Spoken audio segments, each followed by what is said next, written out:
महाराज, तीन जगत के गुरु भगवान ऋषभ कुमार मुनिराज स्वयं ही अकेले इधर आ रहे हैं। इतना सुनते ही राजा सोमप्रभ और राजकुमार श्रेयांश दोनों ही भाई अत्यंत प्रसन्नित होकर सेनापति और मंत्रियों के साथ तत्क्षण ही उठ पड़े और राजमहल के आंगन तक बाहर आ गए। दोनों भाइयों ने दूर से ही भगवान को नमस्कार किया और उनके चरणों में अर्घ समर्पित किया।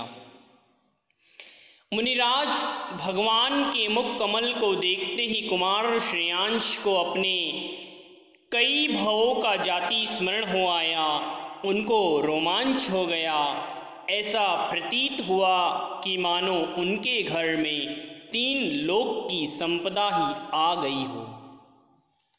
आहार देने की सारी विधि याद आ गई।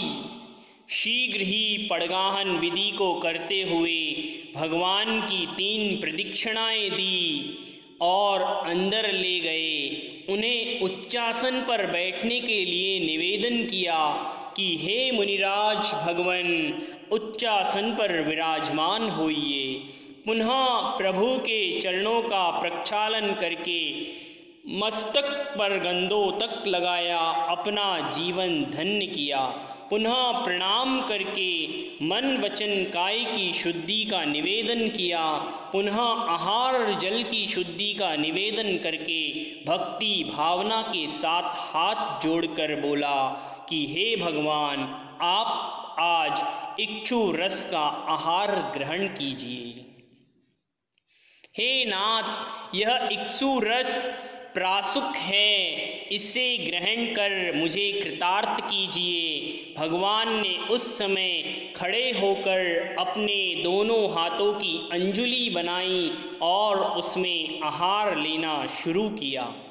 राजकुमार श्रेयांश भगवान के हाथ की अंजुलि में इक्षु रस दे रहे हैं। राजा सोमप्रभ और उनकी रानी लक्ष्मीमती भी प्रभु के करपात्र में इक्षु रस देते हुए अपने आप को धन्य समझ रहे हैं। इसी बीच गगनांगन के देवों का समूह एकत्रित हो गया, रत्नों की वर्षा करने लगा, मंदार पुष्पों को बरसाने लगा, मंद सुगंध हवा पवन चलने लगी, दुंदुभी बाज बजने लगे और अहो दानम महादानम की ध्वनि से आकाश मंडल शब्दायमान हो गया। आहार दान देकर अपने आप को कृत्य मान रहे राजा श्रेयांश और सोमप्रभ। इस समय दोनों भाइयों ने अपने आप को बहुत ही पुण्यशाली माना कि हमारा घर आज पवित्र हो गया। उस समय दान की अनुमोदना करने वाले बहुत से लोग भी परम पुण्य को प्राप्त किया करते थे, लेकिन आज हमने भगवान ऋषभ देव को आहार ग्रहण कर वन की ओर प्रस्थान करवाया। हम धन्य धन्य हो गए। राजा सोमप्रभ और श्रेयांश भी कुछ दूर तक भगवान के पीछे पीछे गए। पुनः भगवान को हृदय में धारण किया और वापस लौटते समय उन्हीं के गुणों की चर्चा करते हुए वापस लौटे। प्रभु के पद चिन्हों पर पृथ्वी को नमस्कार करते हुए पुनः वे लौट रहे थे।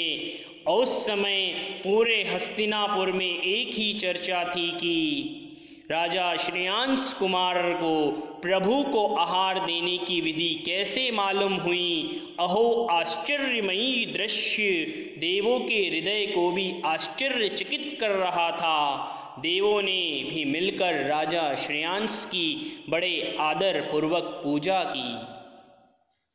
भरत महाराज भी वहां पर आ गए और आदर सहित राजकुमार श्रेयांश से बोले, हे महादान पते, कहो तो सही तुमने भगवान के अभिप्राय को कैसे जाना। हे कुरुराज, आज तुम हमारे लिए भगवान के समान ही पूज्य हुए हो। तुम दान तीर्थ की प्रवृत्ति करने वाले हो और महापुण्यवान हो, इसीलिए मैं तुमसे यह सब पूछ रहा हूँ। सत्य हो वह अब मुझसे कहो। इस प्रकार सम्राट के पूछने पर श्रेयांश कुमार बोलते हैं, राजन, जिस प्रकार प्यासा मनुष्य सुगंधित स्वच्छ शीतल जल के सरोवर को देखकर प्रसन्न हो उठता है, वैसे ही भगवान के अतिशय रूप को देखकर मेरी प्रसन्नता का पार नहीं रह गया। मुझे उसी निमित्त से जाति स्मरण हो आया, जिससे मैंने भगवान का अभिप्राय जान लिया। रस का किया पारणा आखा तिज महान, जय जय आदिनाथ भगवान, जय जय आदिनाथ भगवान, जय जय आदिनाथ भगवान, जय जय